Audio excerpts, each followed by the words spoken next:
Last class पे सबसे पहला एग्जाम्पल हम लोगों ने डिस्कस कर लिया था फंक्शन के क्रिएशन से रिगार्डिंग, जब पे बहुत ही एक simple message that is welcome to 2021 हम लोगों ने हमारी स्क्रीन पर प्रिंट करवाया था। Now moving to the another example of creating and calling the function. Program हमारा बहुत ही सिंपल सा है, मुझे यहाँ पे दो नंबर्स का एडिशन करवाना है। तो सबसे पहले मैंने यहाँ पे ऐड नाम का एक फंक्शन बनाया है। अब फंक्शन को क्रिएट करने का सिंटेक्स बिल्कुल वैसा ही है। सबसे पहले हमें यहाँ पे फंक्शन का रिटर्न टाइप लिखना पड़ता है, यानी कि अगर फंक्शन कैलकुलेशन करके कोई रिजल्ट हमें रिटर्न कर रहा है with the help of return statement तो उसका टाइप आएगा। लेकिन इस फंक्शन के अंदर मैंने किसी भी तरीके की कोई भी वैल्यू रिटर्न नहीं करवाई है। इनपुट भी इसी फंक्शन के अंदर है, कैलकुलेशन भी इसी फंक्शन के अंदर है, और जो प्रिंट करवाने का स्टेटमेंट होता है वो भी इसी फंक्शन के अंदर है। तो किसी तरीके का कोई भी आंसर हमने यहाँ पे रिटर्न नहीं करवाया है। तो जब फंक्शन कोई भी वैल्यू रिटर्न नहीं करता है तो जो रिटर्न टाइप हम लोग काम में लेते हैं that is void. Return type के बाद हमें यहाँ पे लिखना होता है हमारे फंक्शन का नाम। तो मैंने यहाँ पे ऐड नाम का एक फंक्शन क्रिएट किया है followed by a set of parenthesis, और लेकिन यहाँ पे किसी भी तरीके के इनपुट हम प्रोवाइड नहीं कर रहे हैं, इनपुट फंक्शन के अंदर एक्सेप्ट करेंगे। मेन से यहाँ पे इनपुट नहीं आ रहा है तो किसी भी तरीके की आर्ग्यूमेंट की लिस्ट यहाँ पे नहीं है, सिर्फ opening and closing parenthesis followed by curly brace. अब सबसे पहले हमें यहाँ पे वेरिएबल डिक्लेरेशन करना है, तो मैंने इन टाइप के तीन वेरिएबल्स क्रिएट किए हैं n1 n2 and result. n1 n2 के अंदर मैं यूजर से इनपुट लेने वाली हूँ दो नंबर्स का, और इन पे एडिशन ऑपरेशन करके जो हम रिजल्ट कैलकुलेट करेंगे उसे मुझे रिजल्ट नाम के वेरिएबल के अंदर स्टोर करवाना है। तो फॉलोड बाय अ प्रिंटफ। तो मैंने सिंपल एक मैसेज दिया है that is enter two integers and scanf percent d comma address of n1 and address of n2। तो जो भी दो नंबर्स स्पेस या एंटर से सेपरेटेड यूजर इनपुट करेगा वो इन दोनों एड्रेसेस पे जाके स्टोर हो जाएंगे। अब सिंपली मैंने यहाँ पे लिखा है result is equals to n1 plus n2। तो हमेशा जब भी हम एक एक्सप्रेशन लिखते हैं तो पहले राइट हैंड साइड वाला पार्ट सॉल्व होता है, एक सिंगल वैल्यू जनरेट होगी और वो सिंगल वैल्यू जाके स्टोर होगी लेफ्ट हैंड साइड पे प्रेजेंट वेरिएबल के अंदर। अब लेट्स अज्यूम कि n1 और n2 के अंदर यहाँ पे यूजर ने 10 और 20 इनपुट किया है, तो 10 प्लस 20 हो जाएगा 30, जो जाके स्टोर हो जाएगा हमारे रिजल्ट नाम के वेरिएबल के अंदर। अब सिंपली मैंने यहाँ पे प्रिंटफ की हेल्प से एक मैसेज प्रिंट करवाया है that is sum of percent d plus percent d is equals to percent d comma n1 plus n2 comma result, यानी कि sum of 10 plus 20 is equals to 30। कुछ इस तरीके का हमारी स्क्रीन पर मैसेज आने वाला है। लेकिन अगर हम सिर्फ इतना पार्ट हमारे प्रोग्राम के अंदर लिखते हैं, जब इसे कंपाइल करके रन करने का ट्राई करेंगे तो इसका सिंपली मतलब इतना सा है कि हमारी मेमोरी के अंदर जो ये कंप्लीट कंस्ट्रक्ट है वो लोड हो गया है। इसके जो इंस्ट्रक्शंस है वो तब तक एग्जीक्यूट नहीं हो सकते जब तक हम इसे मेन के अंदर कॉल नहीं कर लेते। तो अब यहाँ पे क्योंकि मैंने फंक्शन को मेन से पहले बनाया है तो सिर्फ डायरेक्टली डेफिनेशन से ही हमारा काम हो जाएगा, किसी भी तरीके का डिक्लेरेशन करने की हमें जरूरत नहीं है। प्रोग्राम हमेशा from the very first line check होना स्टार्ट होता है, तो मेन में जब इस फंक्शन को कॉल करेंगे तो किसी भी तरीके का हमारे पास में एरर या वार्निंग नहीं आएगी क्योंकि फंक्शन हमने ऑलरेडी पहले ही क्रिएट कर दिया है। नाउ फॉलोड बाय हमारा मेन फंक्शन। अब यहाँ पे भी अगेन मेन भी हमारा फंक्शन है तो इसका भी कुछ रिटर्न टाइप है और इसके भी कुछ आर्ग्यूमेंट्स हो सकते हैं। अभी हम किसी भी तरीके के आर्ग्यूमेंट के बेसिस पे काम नहीं कर रहे हैं, तो यहाँ पे ना मेन कोई इनपुट एक्सेप्ट कर रहा है और ना ही वो कोई वैल्यू रिटर्न कर रहा है। Followed by a curly brace. सबसे पहले मैंने यहाँ पे CLR SCR लिखा है और उसके बाद मैंने यहाँ पे लिखा है add followed by a set of parentheses and terminated by a semicolon। Function को कॉल करने के लिए फंक्शन का नाम पैरेंथेसिस के अंदर आर्ग्यूमेंट्स अगर हैं तो फॉलोड बाय अ सेमीकोलन। यही सिंटेक्स कल हम लोगों ने देखा था। तो अब यहाँ पे इस पॉइंट पर आकर जो हमारा एग्जीक्यूशन कर्सर है वो पहुंच जाएगा इधर वॉइड एड पर। अब वन बाय वन इसके सारे स्टेटमेंट्स एग्जीक्यूट होना स्टार्ट होंगे, यानी कि 3 मेमोरी लोकेशंस हमें मिलेगी। प्रिंटफ स्कैनफ की हेल्प से मैसेज डिस्प्ले होगा और इनपुट जाएगा इन दो वेरिएबल के अंदर। उसके बाद कैलकुलेशन परफॉर्म होगी, रिजल्ट के अंदर हमारे पास में वैल्यू चली जाएगी और उसके बाद स्क्रीन पर मैसेज प्रिंट हो जाएगा। जब स्टेटमेंट्स हमारे सारे एग्जीक्यूट हो जाते हैं तो अब जो हमारा एग्जीक्यूशन कर्सर है वो इस ऐड के जस्ट बाद वाले स्टेटमेंट पे पहुंच जाएगा, यानी कि गेट ch पर। तो अब ये एक कैरेक्टर के इनपुट का वेट करेगा। जैसे ही हम कोई भी कैरेक्टर इनपुट करते हैं या एंटर प्रेस करते हैं या एस्केप प्रेस करते हैं तो हम आ जाएंगे अगेन हमारे एडिटर पे। So that's how you can create a function and call in the main. Execute करके हम देखेंगे एक बार इसे, लेकिन थ्योरेटिकल पार्ट में किसी को कुछ भी प्रॉब्लम है किसी भी स्टेटमेंट के अंदर तो आप पूछ सकते हैं।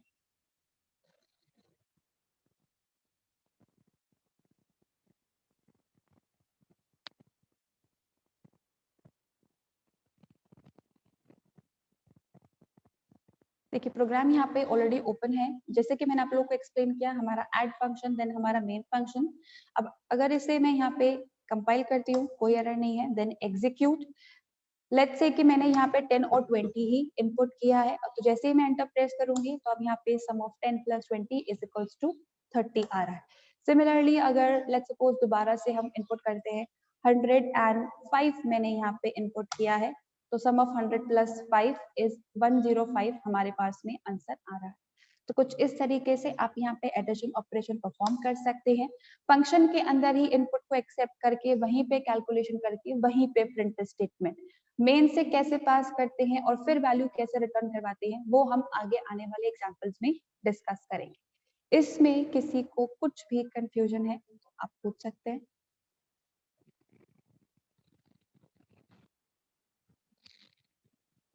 नेक्स्ट एग्जाम्पल है हमारा रिटर्न स्टेटमेंट का। अभी तक हमने जितनी भी वर्किंग करवाई है हम फंक्शन के अंदर ही सारी वर्किंग करवा रहे हैं, चाहे इनपुट है या प्रिंट है या कैलकुलेशन है। अब यहाँ पर हम इनपुट तो फंक्शन के अंदर ही एक्सेप्ट कर रहे हैं, कैलकुलेशन भी वही करवा रहे हैं। डिफरेंस सिर्फ इतना सा है कि अब हम यहाँ पे जो कैलकुलेटेड वैल्यू है उसको मेन के अंदर रिटर्न करवा के गेट करने वाले हैं। तो प्रोग्राम जो है वो बहुत ही सिंपल सा है। यहाँ पे मैंने यूजर से एक नंबर का इनपुट लिया है।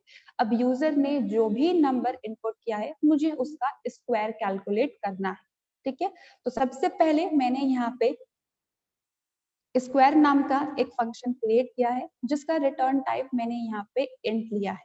और यहाँ पे किसी भी तरीके के आर्ग्यूमेंट्स तो मेरे पास में आ नहीं रहे हैं, तो ओपनिंग एंड क्लोजिंग पैरेंथेसिस। तो अब यहाँ पर इस पॉइंट पर आपको इंटीजर टाइप की वैल्यू रिटर्न करना कंपलसरी है। अगर आप यहाँ पे रिटर्न स्टेटमेंट काम में नहीं लेते हैं तो फिर आएगी आपके प्रोग्राम के अंदर एरर।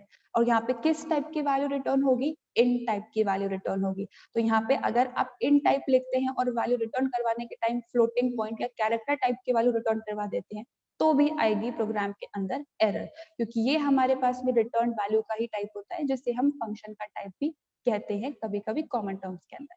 तो int square parenthesis followed by construct.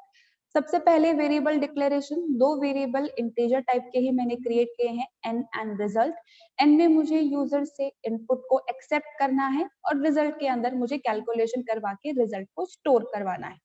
तो प्रिंटफ की हेल्प से सबसे पहले मैंने एक मैसेज दिया है that is enter N integer, और स्कैनफ की हेल्प से मैंने यहाँ पे यूजर का दिया हुआ इनपुट एन के लोकेशन पे स्टोर करवा दिया है। तो scanf %d, address of n। अब यहाँ पे स्क्वायर कैलकुलेट करना मतलब जो भी नंबर है उसे खुद से ही मल्टीप्लाई कर देना, तो वो हमारा स्क्वायर कैलकुलेट होके आ जाता है। तो result is equals to n into n। Let's suppose कि यहाँ पे यूजर ने हमें नंबर के तौर पे इनपुट किया है 5, तो 5 को अगर मैं 5 से मल्टीप्लाई करती हूँ तो आंसर आएगा मेरे पास में 25, और वो 25 मैंने रिजल्ट वेरिएबल के अंदर स्टोर करवा दिया है।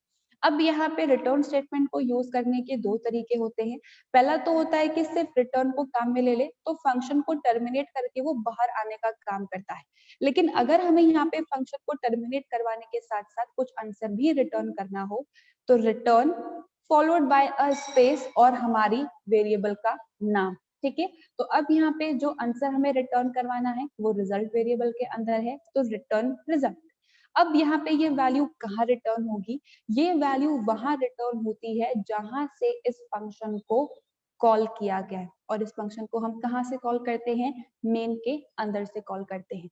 तो नेक्स्ट हमारा मेन फंक्शन ही है। यहाँ पे भी मेन किसी तरीके का कोई वैल्यू रिटर्न कर नहीं रहा है, तो void main followed by a set of parenthesis. अब यहाँ पर अगेन कर्ली ब्रेसेस, फिर से मैंने एक इंटीजर टाइप का वेरिएबल क्रिएट किया है, दैट इज ans, जो कि इन टाइप का है, ठीक है। अब यहाँ पे इस वेरिएबल को क्रिएट करने का कंसेप्ट किया है, या मैंने क्यों इसको क्रिएट किया है, देखिए जब भी यहाँ पे किसी भी तरीके का वैल्यू रिटर्न होता है तो हम उसे कैसे एक्सेस करेंगे, उसके दो तरीके होते हैं। पहला तरीका होता है कि जो भी वैल्यू रिटर्न हो रही है आप उसके किसी वेरिएबल के अंदर स्टोर करवा लो, और दूसरा तरीका होता है कि डायरेक्टली हम प्रिंट एफ के अंदर उस फंक्शन को कॉल कर लें, तो जो भी वैल्यू रिटर्न होगी वो डायरेक्टली स्क्रीन पर प्रिंट हो जाएगी।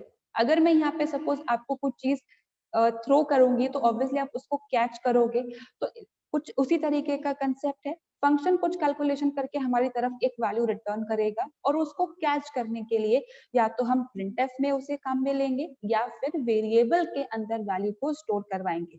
अब यहाँ पे जो वैल्यू रिटर्न हो रही है वो इंटीजर टाइप की है, तो इंटीजर वैल्यू को स्टोर करवाने के लिए तो इंट वेरिएबल ही बनाना पड़ेगा, तो यहाँ पे मैंने ans नाम का वेरिएबल क्रिएट कर दिया, फॉलोड बाय clr scr।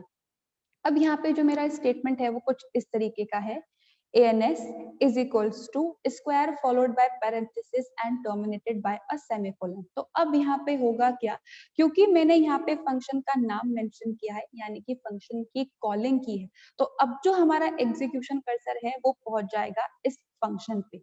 तो वेरिएबल डिक्लेरेशन होगा, इनपुट मांगा जाएगा, कैलकुलेशन परफॉर्म होगी, और एक आंसर हमें रिटर्न होगा। अब जो भी वैल्यू हमने रिटर्न करी है वो कहाँ जाके स्टोर होगी, लेफ्ट हैंड साइड पे जो हमारे पास में वेरिएबल स्टोर है वहां जाके स्टोर होगी। It is a type of an expression, expression के अंदर हमेशा राइट हैंड साइड पहले सॉल्व होता है, बाद में लेफ्ट हैंड साइड के अंदर वैल्यू जाके स्टोर होती है। तो पहले हमारा फंक्शन कॉल होगा, सारे टास्क परफॉर्म होंगे, कुछ वैल्यू वो रिटर्न करेगा जो इस वेरिएबल के अंदर जाके स्टोर हो जाएगा। जैसे कि मैंने कहा, लेट्स अज्यूम कि यहाँ पे नंबर इनपुट किया गया है 5, तो 5 का स्क्वायर होता है 25, तो इस फंक्शन ने हमें 25 रिटर्न किया जो इस वेरिएबल के अंदर जाके स्टोर हो गया। अब सिंपली मैंने यहाँ पे प्रिंटफ की हेल्प से विद मैसेज आंसर को प्रिंट करवा लिया, स्क्वायर %d ans, तो स्क्वायर कोलन 25 हमारे पास में आउटपुट आ जाएगा। तो कुछ इस तरीके से आप रिटर्न स्टेटमेंट को काम में ले सकते हैं एक फंक्शन से वैल्यू को रिटर्न करवाने के लिए। बस यहाँ पे आपको एक चीज ध्यान रखनी है कि अगर आप यहाँ पे वेरिएबल को काम में ले रहे हैं तो रिटर्न वैल्यू का जो टाइप है और जो वैल्यू गेट कर रहा है उस वेरिएबल का टाइप है वो सेम होना चाहिए, नहीं तो मिसमैच का एरर आएगा। कैरेक्टर वेरिएबल के अंदर इंटीजर वैल्यू स्टोर नहीं करा सकते, फ्लोट के अंदर इंट वैल्यू स्टोर नहीं करा सकते, मैचिंग टाइप्स होना जरूरी है। तो आई होप इस एग्जाम्पल में किसी को कुछ भी कंफ्यूजन नहीं है, सबको समझ में आए सारे statements.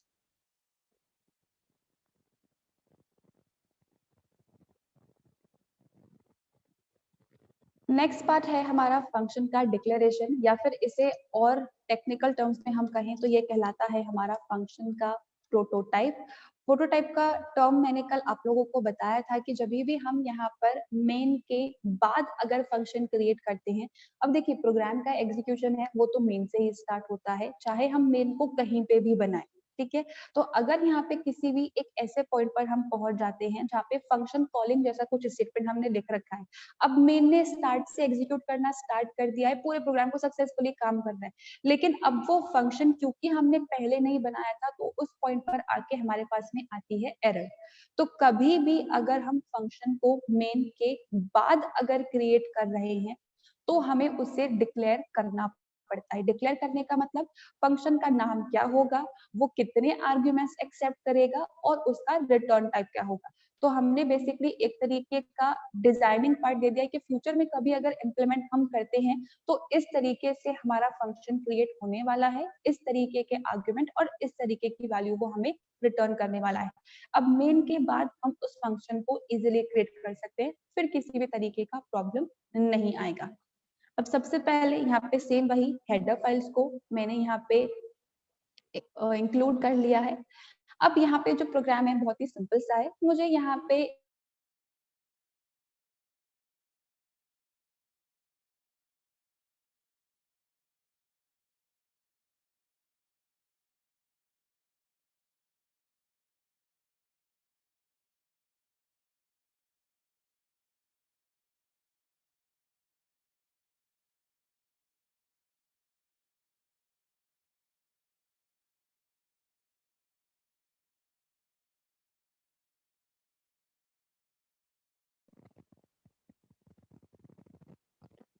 Yes, we were talking about the function declaration part.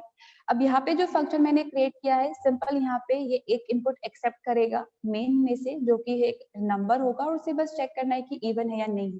तो इस इवन नाम का मैंने एक फंक्शन यहाँ पे क्रिएट किया है, जो कि यहाँ पे एक नंबर को एक्सेप्ट करने वाला है। अब यहाँ पर जो वो नंबर एक्सेप्ट करने वाला है, या जो भी वैल्यू इस फंक्शन के अंदर आने वाली है, वो किस टाइप की आने वाली है और हमें कौन सा वेरिएबल काम में लेना है, ये दोनों चीजें हमें बतानी होती है। तो यहाँ पर यूजर जो भी वैल्यू मेन में से हमें पास करेगा, उसे हमने स्टोर करवाया है नम नाम के वेरिएबल के अंदर, और उसे यहाँ पे जो टाइप है दैट इज इंट। अब ये तो है फंक्शन का नाम और ये है आर्ग्यूमेंट की लिस्ट। अब ये फंक्शन कैलकुलेशन करके जो रिजल्ट हमें रिटर्न करेगा, वो भी है इंट टाइप का, followed by a semicolon. Function declaration में सेमीकोलन से टर्मिनेट करना बहुत ज्यादा कंपलसरी है। अगर ये फंक्शन की डेफिनेशन होती तो सेमीकोलन नहीं आता, कर्ली ब्रैकेट्स के अंदर हम लोग यहाँ पे सारे स्टेटमेंट्स लिखते, लेकिन ये डिक्लेरेशन है तो फंक्शन का रिटर्न टाइप, उसका नाम, आर्ग्यूमेंट्स क्या होंगे, कितने होंगे, कौन से टाइप के होंगे, फॉलोड बाय अ सेमीकोलन।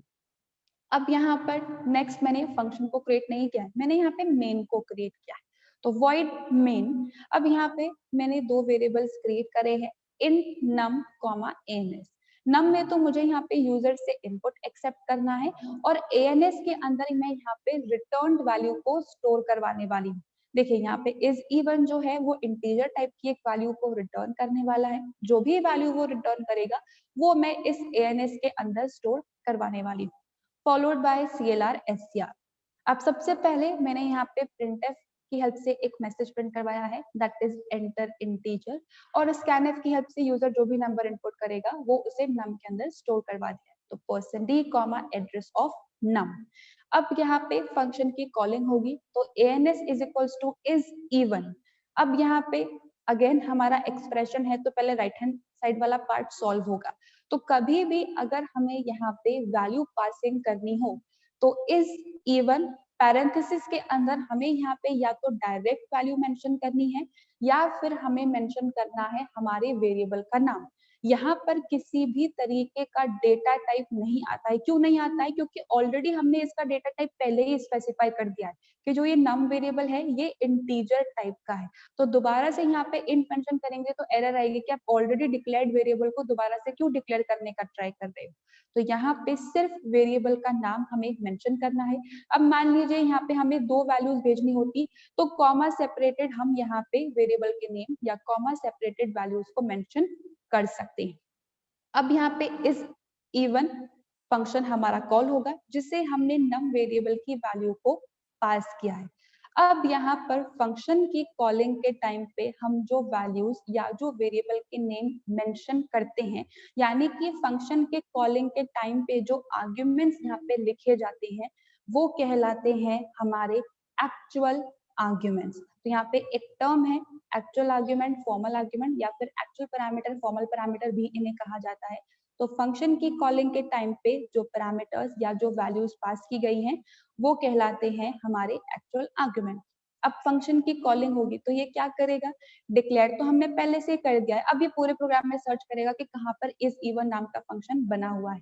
तो हमारा जो एग्जीक्यूशन का कर्सर है वो आ जाएगा इस फंक्शन पे, int is even int num। अब देखिए यहाँ पे हमने जब कॉलिंग करी थी तब हमने यहाँ पे नम लिखा है, नम के अंदर क्या है, लेट्स सपोज यहाँ पे यूजर ने 10 एज अ वैल्यू इनपुट किया है।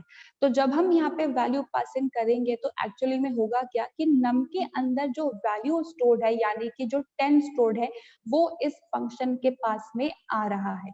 अब जब वैल्यू आ रही है तो उससे स्टोर करवाने के लिए भी तो कुछ ना कुछ लिखना पड़ेगा। तो यहाँ पर इंट इज इवन के बाद मैंने ऑलरेडी पहले से मेंशन कर दिया था कि इंट टाइप का नम नाम का वेरिएबल मैं यहाँ पे क्रिएट करने वाली हूँ। तो अब जो ये 10 वैल्यू है वो इस नम नाम के वेरिएबल के अंदर जाके स्टोर हो जाएगा। अब सिंपल इफ स्टेटमेंट की हेल्प से मैंने चेक किया है दैट इट इज इवन और odd. If num mod by 2 is equals to 0, यानी कि किसी भी नंबर को अगर हम 2 से डिवाइड करें और रिमाइंडर 0 आ जाए, मतलब वो उससे कंप्लीटली डिविजिबल है, उस केस में मैंने यहाँ पे रिटर्न करवाया है 1 एज अ वैल्यू, मतलब ट्रू, हाँ ये इवन नंबर है, और एल्स मैंने यहाँ पर रिटर्न करवाया है 0 एज अ वैल्यू। कल मैंने आप लोगों को रिटर्न के केस में एक स्टेटमेंट बताया था, और वो स्टेटमेंट ये था कि हम रिटर्न स्टेटमेंट को यूज करके एट अ टाइम सिर्फ एक ही वैल्यू को रिटर्न कर सकते हैं, यानी कि 1, यानी कि 0, 2, 3, 4, कोई भी वैल्यू हो सकता है, पर एक ही वैल्यू होगा। लेकिन एक फंक्शन के अंदर हम मल्टीपल रिटर्न स्टेटमेंट्स लिख सकते हैं। लेकिन यहाँ पर सिचुएशन जो है उसे ध्यान से देखिएगा। इफ के ट्रू होने पर ये रिटर्न स्टेटमेंट काम करेगा, और एल्स के होने पर ये रिटर्न स्टेटमेंट काम करेगा। एक साथ मल्टीपल रिटर्न स्टेटमेंट्स कभी भी काम नहीं करते हैं कि आप यहाँ पे एक बार रिटर्न 1 लिख दिया और दूसरी बार आप यहाँ पे कुछ और लिख दीजिए। लेट्स सपोज कि आपने यहाँ पे लिख दिया रिटर्न 30 या 20, तो इस केस में यहाँ पे एरर आएगी। एट अ टाइम एक ही रिटर्न स्टेटमेंट काम करेगा, एक ही वैल्यू काम करेगी, लेकिन depending upon the various condition हम मल्टीपल रिटर्न स्टेटमेंट्स को काम में ले सकते हैं। तो अगर वैल्यू यहाँ पे इवन होगी तो ये वाला रिटर्न काम करेगा, अगर ऑड होगी तो ये वाला रिटर्न काम करेगा। अब ये कुछ ना कुछ वैल्यू हमें रिटर्न कर रहे हैं जो कि इंटीजर टाइप की है। वैल्यू कहाँ रिटर्न होती है? जहां से फंक्शन को कॉल किया गया हो। तो फंक्शन को कॉल किया गया था यहाँ से। अब वैल्यू हमारी 10 है, 10 को 2 से डिवाइड करने पे जो रिमाइंडर है वो 0 आता है, एंड 0 इज इक्वल्स टू 0, तो रिटर्न 1 होगा।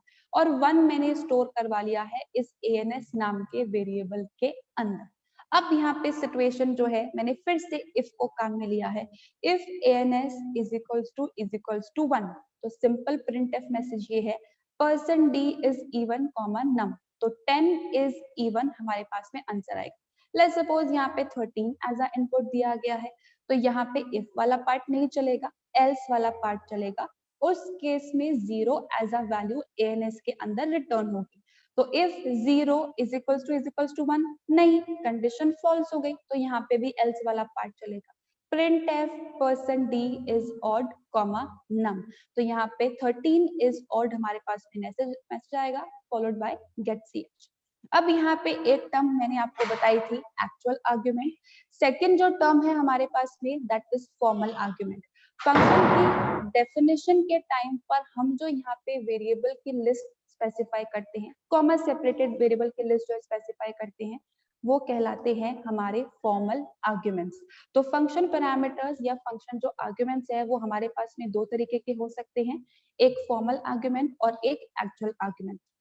फंक्शन डेफिनेशन में जो मेंशन किया गया है वो फॉर्मल आर्ग्यूमेंट्स, और फंक्शन की कॉलिंग करवाते टाइम जो मेंशन किया गया है दोज आर एक्चुअल आर्ग्यूमेंट्स। तो कुछ इस तरीके से यहाँ पे हम फंक्शन का प्रोटोटाइप मेंशन कर सकते हैं, मल्टीपल रिटर्न स्टेटमेंट्स को काम में ले सकते हैं। अब एग्जीक्यूट करके हम देखेंगे इस प्रोग्राम को, लेकिन उससे पहले किसी भी टर्म में कुछ भी कंफ्यूजन है तो आप लोग पूछ सकते हैं।